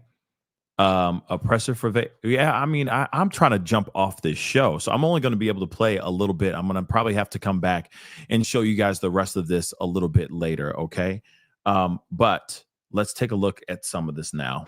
All right, good afternoon, everybody. My name is Kevin McMahill. I'm the sheriff of the Las Vegas Metropolitan Police Department, and we are collectively here this morning to give you an update on the Cybertruck explosion at the Trump Hotel on Las Vegas Boulevard yesterday. All righty. Our work never stopped. As many of you went to sleep last night, and I just want to give you an update on a lot of what it is that we found through the processing of the Cybertruck. This is a joint investigation involving the FBI, the ATF, Las Vegas Metropolitan Police Department, and these folks worked through the night and found a lot of stuff that is very useful for this investigation. As you look at this Cybertruck here, we had to transport this down to our fleet services so that we could really get through this thing. And I remind you that the subject inside wasn't able to be removed for a very long period of time because he was burnt beyond recognition. And so as we continue to move through this, I'm going to talk a little bit about his identity and what we believe. But I would like to highlight a couple of things that the teams found inside of the Cybertruck that are useful to the investigation. And that first and foremost is a military identification. We also found a passport. We found a Desert Eagle 50 caliber semi-automatic pistol. Oh, wow. And if you'll notice on a lot of these guns that we're going to talk about here, they're almost just burnt beyond recognition as well. There's a SLR model B30 semi-automatic firearm, number of fireworks that were still in the vehicle that had to be removed. We found an iPhone and a smartwatch, and then several credit cards were also in the name of our subject. Our subject is 37-year-old Matthew Livelsberger. He's of Colorado Springs, Colorado, born July 22nd of 1987. Now, as you'll see here on a picture of his driver's license, let's see, the question really still remains for me, and I know that there's a lot of you folks in the media that are identifying this person as the person in our vehicle. As I mentioned to you already, his body is beyond recognition, and I do still not have confirmation 100% that that is the individual that was inside of our vehicle. And so as I'm calling it now, the subject or person of interest, I will not come back until I have the confirmation through DNA or medical records that this is indeed in fact the subject inside of the vehicle. Now, further complicating this identification of this individual, we also discovered through the coroner's office the individual had sustained a gunshot wound to the head prior to the detonation of the vehicle. Yo, so he offed him. Wow. Okay. That's wild. That's wild. So again, I mean, this was a targeted attack for sure. One of the handguns was found at his feet inside of the vehicle. There are two tattoos, one of which was on the stomach and one of which is on the arm, that we can see bits and pieces of it as in comparison to what it is that we now know he had on his body. in us a lot of confidence that this is, in fact, the same person, as well as which the clearly obvious, which is the credit cards, the military identification, the passport. Wow. Furthermore, as you'll see here in just a very short period of time, we tracked his movements from Colorado to Las Vegas.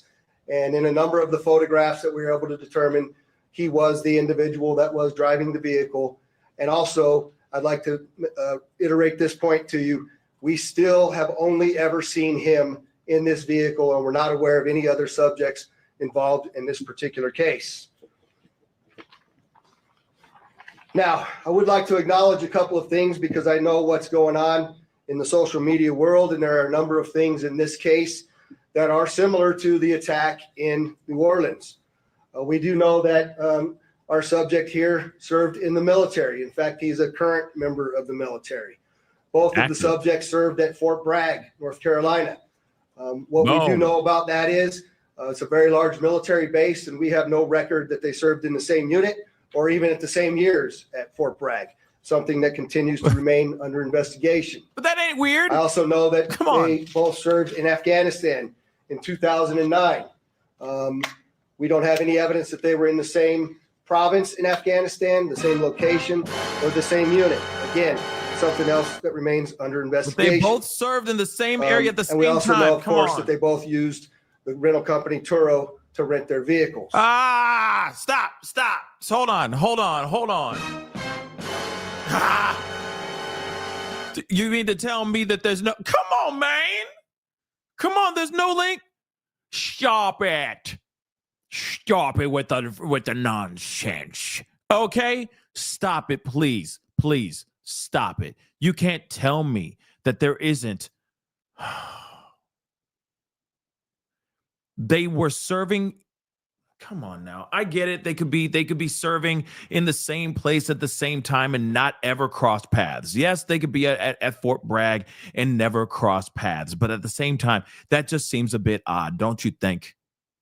Some might think, oh yeah, that's a little bit of a stretch. Okay, that's fine. That's fine. I respect that opinion.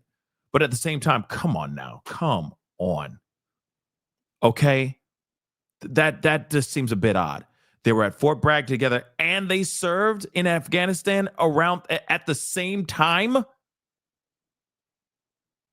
Now I get it. They're going to sit there going, now, that still doesn't mean that there's any connection. It's still possible. It's just possible right now. To me, that's a connection. But let's continue. Okay. As far as his military background, it's been confirmed by DOD that he was indeed in the United States Army. He was also a Green Beret operations sergeant who spent most of his time at Fort Carson, Colorado, and in Germany. He was on approved leave from Germany, where he was serving with the 10th Special Forces Group. He was also previously in the National Guard and the Army Reserve. I'd like to point out to you that through exceptional joint investigative effort, we've gotten to a place where we believe we can show you his route to Las Vegas from Colorado, and Carlos will put up the map there for you. And we know that he rented the Cybertruck in Denver on December 28th. We tracked his movements through the Tesla charging stations to Monument, Colorado on December 30th. On the 31st of December, the truck was charged in Trinidad, Colorado, Las Vegas, New Mexico, and Albuquerque and Gallup, New Mexico. On January 1st, the truck was charged in Holbrook, Flagstaff, and Kingman, Arizona. We last tracked the truck in Kingman at 05:30 yesterday morning.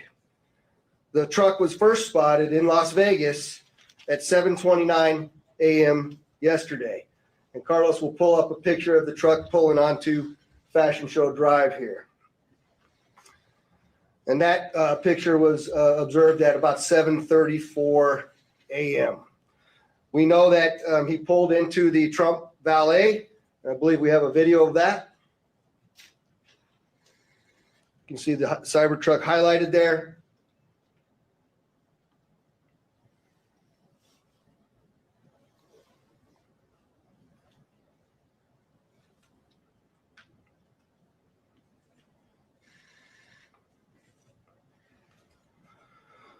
So through extensive surveillance video, we were able to track him leaving there, and we know that he went to several different places along Las Vegas Boulevard, and he spent some time in a parking lot of a business near Flamingo and Las Vegas Boulevard. We didn't have a video of the truck pulling back onto Las Vegas Boulevard from the sands.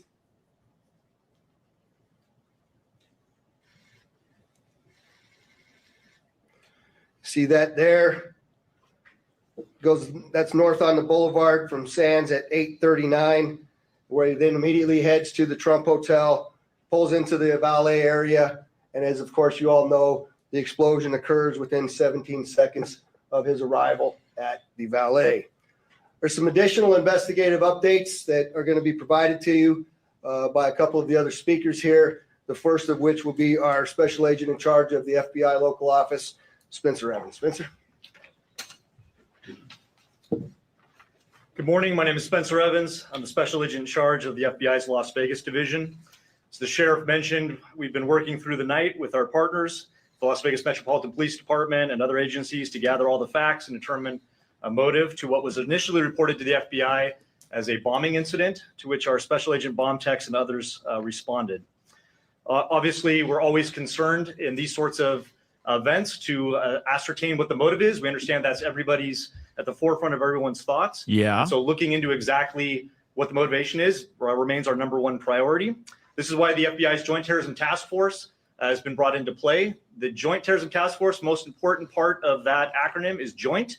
It is done in concert with our partners, which are comprised of more than a dozen investigative agencies here throughout the state of Nevada. We've been working hand in glove, side by side, tirelessly to determine, is there any ongoing threat to the public, to identify the subject, to determine any potential connection to other events going on in the world, most notably in New Orleans, and then obviously to determine if there's anything else that we need to be tracking down. At this time, as the sheriff's pointed out, we feel that the subject has been identified, although not conclusively, waiting for DNA evidence on that front.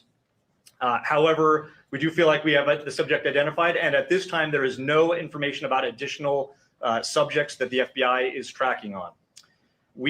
Our resources, as I mentioned, that have been deployed in support of this event include Special Agent Bomb Techs, our evidence response team, which is processing crime scenes, side by side with the forensics folks from Las Vegas Metropolitan Police Department, our investigators, our intelligence analysts, and then outside of the FBI Las Vegas field office, we have investigative leads that are being conducted by FBI field offices, both internationally and domestically as well.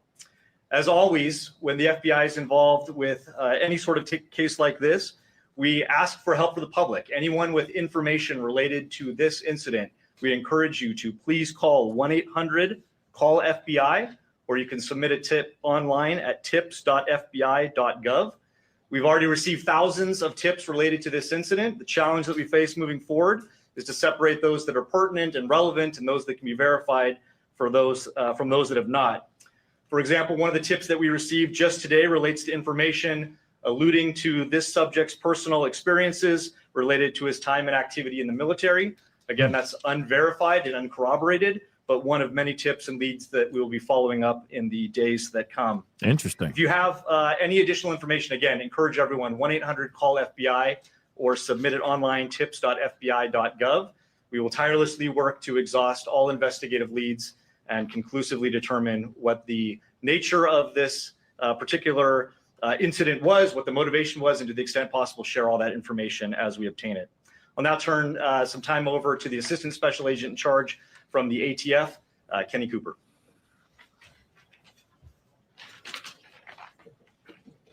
Good morning, everybody. My name is Kenny Cooper. I'm the Assistant Special Agent in charge of ATF San Francisco Field Division. ATF is bringing our expertise in post-blast investigations and our crime gun intelligence to specifically assist in this investigation. I will tell you that our Special Agent Bomb Techs are working with FBI and with Las Vegas Metro and sifting through that post-blast debris to find components and investigative leads that will derive that evidence process. We're too early into that investigation process to give any determination as far as how this device was initiated. I will say that we do know that The components primarily consist of fireworks, mortars, aerial shells, and are all consumer fireworks. Nothing commercial grade has been discovered at this point. And we've identified some fuel enhancers like the Coleman fuel and VP Racing fuel, and some explosive targets that can be purchased at any sporting goods store. We've also, as the sheriff mentioned, we've identified 2 semi-automatic handguns recovered from the Tesla.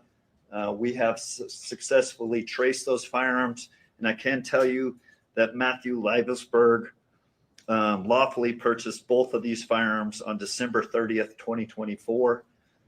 We have agents following up those investigative leads. We know exactly where those firearms were purchased, and we will share any developments from those leads as they come in. Thank you.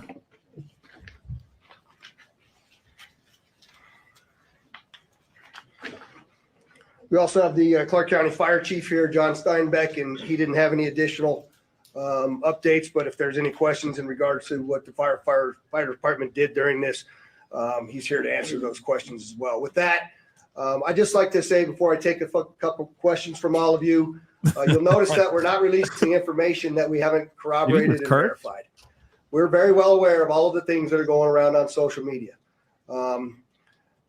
But that's just the way we're going to conduct this investigation. We're not putting it out until we can tell you for a fact what information it is that we're putting out. And so we're going to continue to do that. But I'm also confident to tell the Las Vegas community and this great nation that we don't believe there's any further threat from this subject or anybody associated to him here in Las Vegas. With that, Denise, I saw you had your hand up. If you could just identify yourself, please. Sure, Sheriff Denise Ross from Channel 3 in Las Vegas. Did the suspect have any other connections to Las Vegas? Had he ever been here before, or any reason to be here?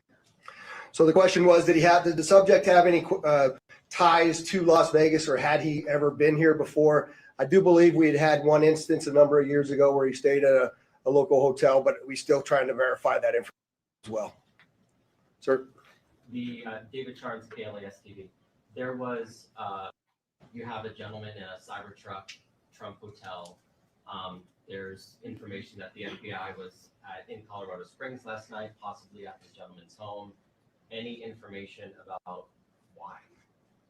I think I'll let Spencer answer that question. Yeah, so as I mentioned, the motivation at this point is unknown.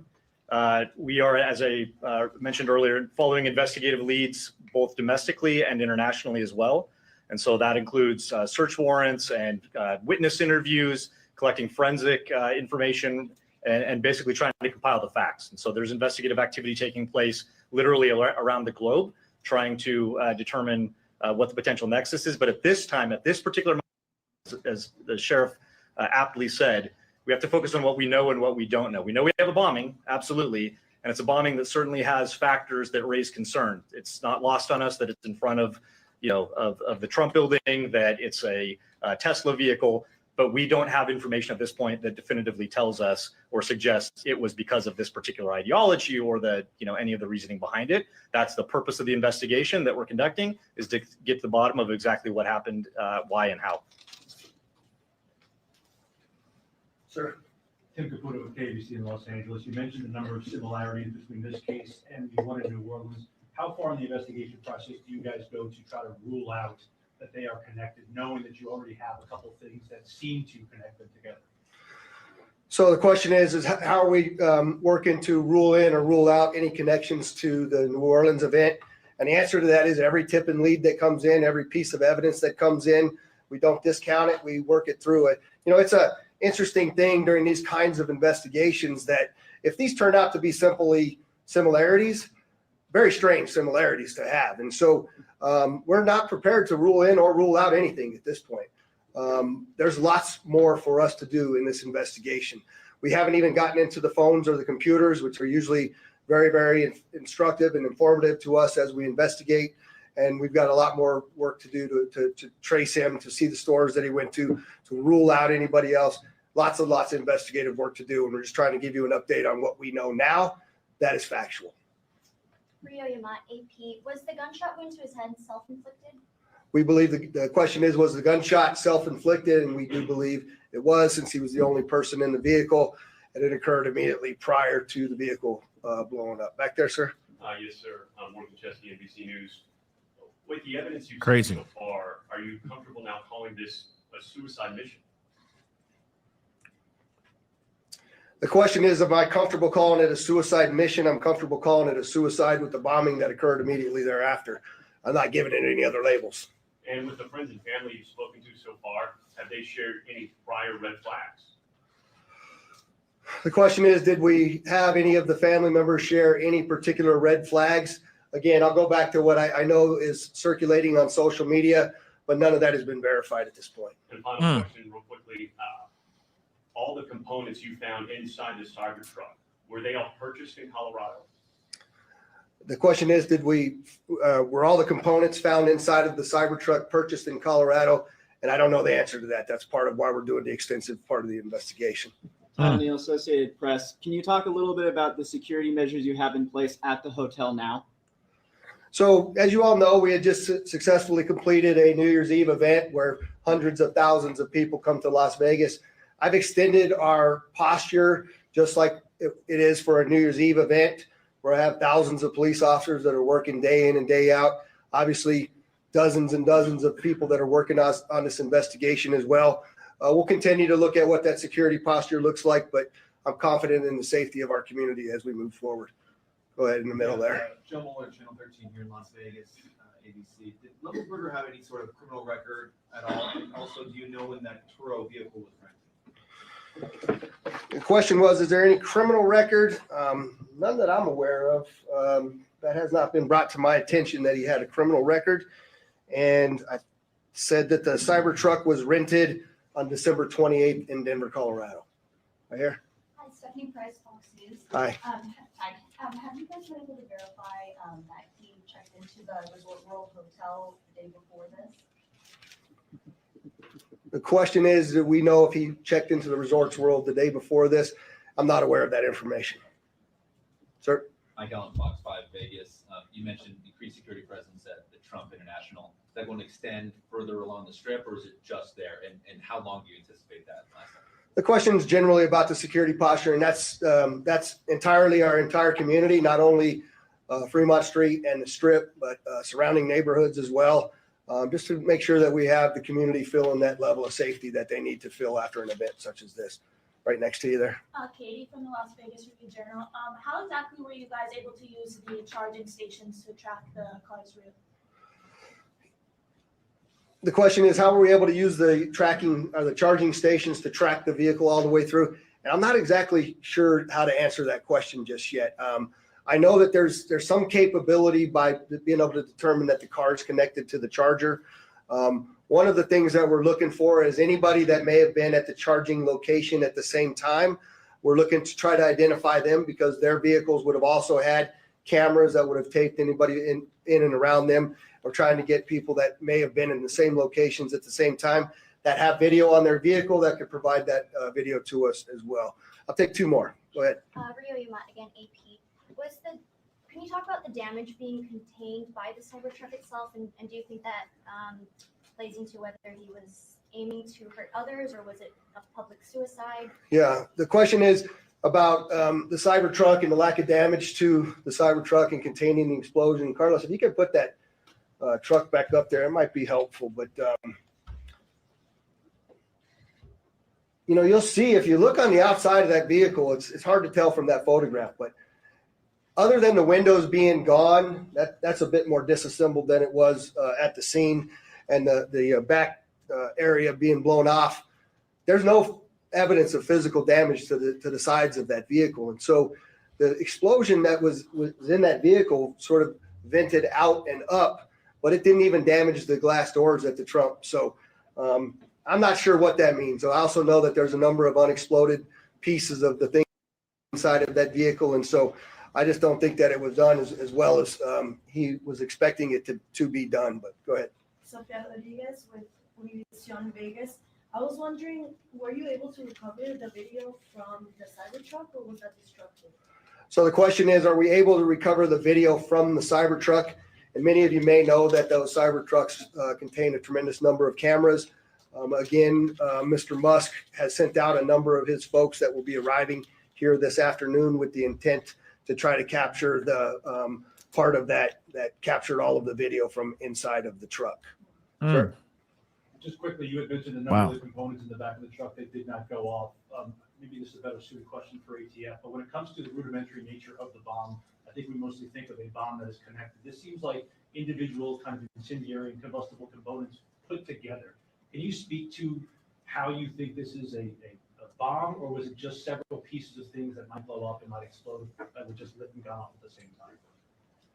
Yeah, I'll tell you, it does appear that it was, I just want to be careful with my language here, but the level of sophistication is not what we would expect from an individual with this type of military experience. That most of that, the materials inside that Tesla were fuel to help fuel a greater explosion. But it's too early to answer any question is if there was sophisticated connectivity to those components to make it ignite in the way that it did. Wow. All right, there was one last hand over He here. knew what he was Last doing. question. Or maybe this is for Special Agent Evans, Mike Carter, Newsmax. Any idea if the suspect has been in touch with any outside terrorist groups? Has this investigation extended globally? The question is, do we know whether the subject's been in touch with any outside terrorist groups or if it's been investigated globally? And Spencer, you want me to? Okay. So the question about whether it's being investigated globally, absolutely. Like I said, we're running down investigative leads around the world. No information that we're aware of right now that connects this individual to any terrorist organization around the world. But that's obviously the thrust of the investigation, is ruling out that there's any sort of terrorism nexus, and then again getting at what the ideology is. We appreciate you all coming, and we will be back before you when there's substantial updates to provide to you. Thanks for all your great work. Okay, that's interesting, guys. Very, very interesting. And the fact that one of the last questions was asked about the actual device. He said the sophistication of the device going off was definitely, it seemed like it was made to be bigger, right? That there was something else that was going on, that maybe, yeah, it was a big boom, but it wasn't as big as he was hoping it was going to be, which also says a lot. Because like I said, I think that there was a bigger plan with this one and with the thing that happened in New Orleans. And I'm sorry, but there's no way that these two weren't connected. And there's no way that, because here's the thing, let me explain this. The reason why I believe that there's no way that he operated alone is because if this other guy went and did the Vegas thing while he did the New Orleans thing, that instantly means he did not work alone. You see what I'm saying? Even if those people even if those three men and that woman are not connected to the thing at all, he still did not operate alone. They were planning on something much bigger. That's what I truly believe. Even so, that Tesla went off. It definitely went off. It was a big boom, but it didn't go as big as I think he wanted it to go.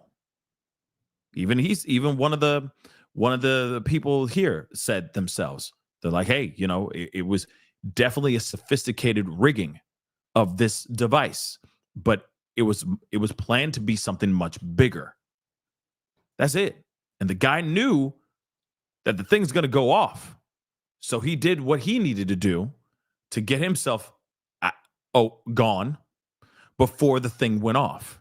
And it takes 2 seconds to pull the trigger. Let's be real.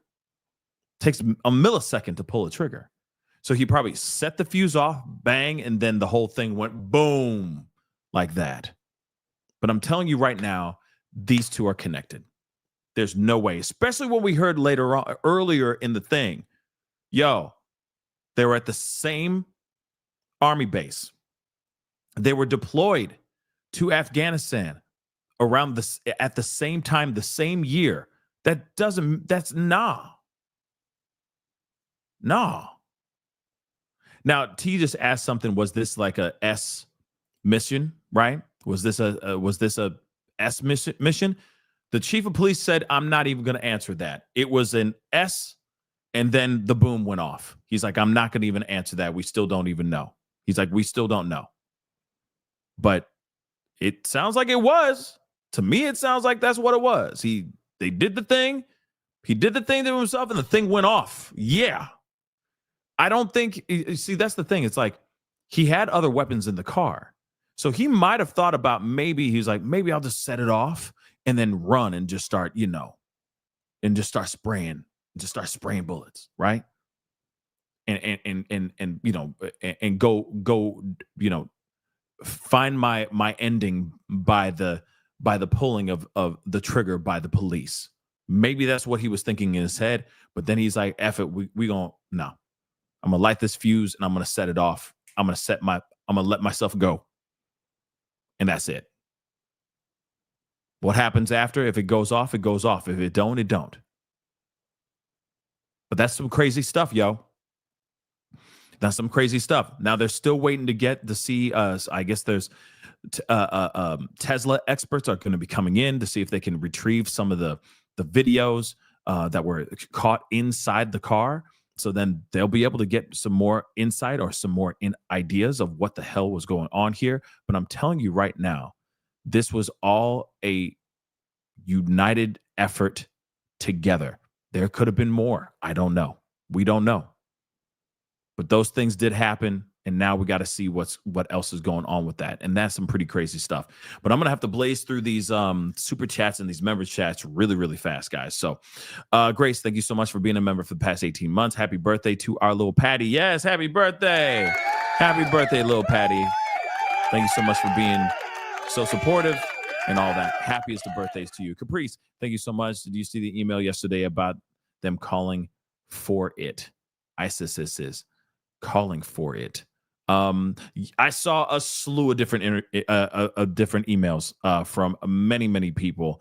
I don't know what you mean by did I see an email yesterday about them calling for it? Calling for what? I'm curious. If you can clarify, that'd be great. Darcy, thank you so much. They are more worried about money coming to New Orleans. Yes, that is. And what I feel about what happened with this one with Vegas, they seem to be more transparent than the one in New Orleans. Let me just say that really quick. Didn't that seem a little bit more transparent? But I don't know.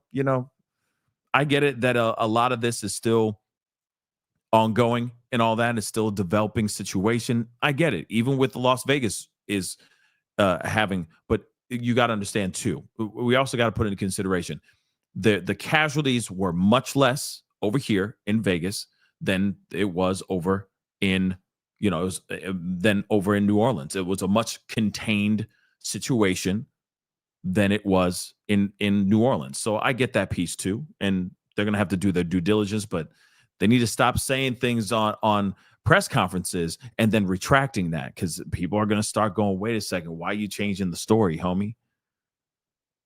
Just saying. Hold on. Oh, calling for ISIS to come together. Yes, I did see that email. And I do think that's very interesting. We're going to have to talk about that in more detail in a later show. Thank you so much for the reminder, though. Infinite Inspirations. Thank you so much, Pascal. I believe that they are concerned about tourism and that Sugar Bowl than anything else, unfortunately. That's what I agree with, too. And I get it. Because also, let's not forget, if they shut down Sugar Bowl, what are they going to be doing about the Super Bowl? Think about it, guys. Think about it. As soon as they go, oh, no, we can't do the Sugar Bowl, we need to postpone, they're going to sit there. The committee, Super Bowl committee, or whatever they're called, the organization is going to sit back and go, well, if you're not willing to do the Sugar Bowl, then what about the Super Bowl? And that's happening in a couple weeks. You sure? You cool with it or no? Because we ain't cool with that. Are we going to figure that out or no?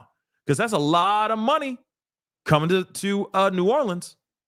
a lot of money. So Sugar Bowl is almost like them kind of working some things out with security and all that stuff for the Super Bowl. So it's massively big. That's a big deal. Donnie, thank you so much for being a member. Read a damn book. Yes, I agree. Read a damn book. You upset about Sugar Bowl possibly being canceled or postponed another week or something like that? Shoot, good. Gets you an opportunity to pick up some Oliver Twist. All right. Valley Girl, thank you so much. No. Now that he is unalived, they can tell us anything. Yeah. But that's interesting though, right? That they really are saying whatever the hell they want, right? That's what it feels like a little bit. Okay. Caprice, thank you so much. I'm wrapped in tinfoil today about that bag. Hell yeah. Hell yeah. I agree, Caprice, completely. Beautiful Disaster, thank you so much. I love how Brian asks real hard-hitting questions. Hey, Brian Enton, I'm assuming. Yeah, he's fantastic. He does exactly what he needs to do. Okay, he's damn good at his job and all that. And mad love and respect to that man. Okay, because he does ask those questions. He really does. You know. And so I'm interested to see what he is going to uncover while he's down there. You know, if he's still down there, he might have moved on to another case. You never know. Gene, thank you so much.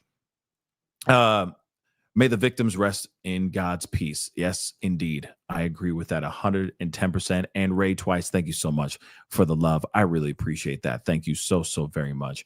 Yes, guys, it's very interesting. These turns of events, because at the same time, I am still curious about what is true, what is not, what is fake news, what is a bold-faced lie, what is actually real, and what is just a Band-Aid to place over this bullet wound so that they can secure a bag and then go back to investigation. You got to remember, they're also saying this out loud so that they can calm the streets down, so that people don't lose their doggone minds, scared out of their minds, thinking, oh gosh, there are culprits anywhere. They could be hiding. Anytime somebody sees a cooler, they go, ah! Like that, right? And we don't want that either. But at the same time, I'd rather know the truth of what's going on than for them to sit there and just try to make things up, potentially. This optically is sloppy, in my personal opinion. So we'll see what happens. We shall see what happens here. Okay? We will see what happens. All right. But that is the show, guys. I appreciate all y'all for being here. It means a lot, as always. Okay? I got to get going. Unfortunately, I got to run. All right. But I appreciate all y'all. If there's anything new going on, I will let you guys know. We will do another one a little bit later on today. All right. But today's a little bit of a busy day. So that press conference kind of took me over a little bit, but I got to run. So please hit that like button down below, please. And thank you. Crush it. Do what it do. Hit that reaction button if you're watching on those other platforms. If you are watching on those other platforms like Facebook, X/, Twitter, Instagram, TikTok, Rumble, hit that follow button, please. Hit that subscribe button here. Go over to my secondary channel because I got 3 videos up right now.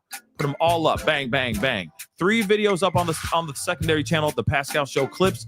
Go check them out. One of them has to do with the diddler. Go check that out if you need a little bit of a breather from all of this chaos that we've been watching and covering as of late. That's over on the secondary channel, the Pascal Show clips. Okay, make sure the notification bells are set to all, so you know whenever I go live, whenever I upload, because it is random and a lot of times it's breaking news stuff. Okay, but please, guys, please be safe out there. Okay, keep your heads on a swivel, stay vigilant. Anything's possible. It's getting chaotic right now, and I don't know why. I'm hoping it starts to subside because we need a safe and comfortable start to this new year. It's been absolutely insane, okay?